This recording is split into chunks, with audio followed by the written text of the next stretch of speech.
Сайн байцгаана уу? Та бүхэнд өнөөдрийн мэндийг хүргэе. Өнөөдрийнхөө бичлэгийг Жинлүүрийн ордны та нартаар зориулаад хүргэж байна. За, эх 20 жил Жинлүүрийн ордныхан байна. Эх 20 жил чи одоо ингээд Тэнгэрийн ван гараг, Дэлхийн ван гарагийн хоёр эрчим хоёулаа хослоод танд Бурхны бэлэг гэдэг энергийн одоо нөлөөллийг өгж байгаа. Гайхалтай нэртэй байгааз. Юу гэсэн үг вэ гэхээр таны аюу олон зүйл бүтэх, биелэх боломжтой гэсэн үг байхгүй юу? Маш эерэг энерги орж ирж байгаа гэсэн үг. За, эерэг энергийг дагаад юу орж ирж байгаа гэхээр та найз охинтой, найз залуутай болмоор байгаа бол тэр эрчим нээлттэй. Та хань ижилтэй болох, хүнтэй суух, гэр бүл зохиох энерги нээлттэй. Та хүүхэдтэй болох, хүүхэд одоо төрүүлэх, өргөж авах одоо янваа нэгэн байдлаар хүүхэдтэй холбоотой энерги нээлттэй.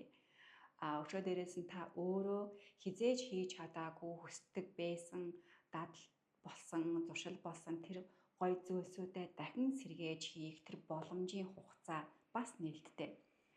Тэгэд ялангуяа одоо одууд урлагийнхан маань алдар нэрт хүрэх, бусдыг ингэж байлдан дагуулах, бусдын өмнө нэр хүндээ гаргах тэр эрчим бүр маш ихээр нэгдэж байгаа одоо тийм эрчмийн холбоос үүссэн байгаа шүү.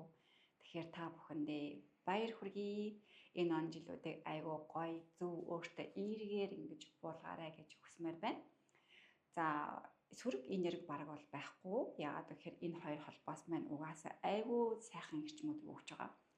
Хэрвээ сөрөг холбоос үүсэх юм бол өөр гаригуудын нөлөөлөлд мэдээж орж ирлгүй яах вэ? Тэр бол энгийн зүйл. Энэ бол хамгийн том, чухал 20 жилийн нийтлэг энерги. За, тэгэд үүнийг дагаад бас нэг зөвлөл дээр бас жоохон зөвлөгөө өгөхийг хүслээ. Яагаад вэ гэхээр энэ эрчим ингээд ороод ирэнгууд юу яадаг? Та зүрхийг анхаарах хэрэгтэй. Өшөө дээрээс нь та маань эмэгтэйчүүдийг анхаарах шаардлагатай. Одоо өндгөөж, сав, бөөр, дороосоо даарахгүй байх гэх зүйлсүүдийг маш их анхааруул ерөнхийдөө бас анхаарал тавьж явал зүгээр шүү гэдгийг энэ нашин дуулгая. За, ингээд Жинлүүрийн ордны та бүхэндээ баяр хүргэе. Тэгээд амжилт хүсье. Дараагийн бичлэгээр дахин уулзцгаая. Баярлалаа. Баяр та.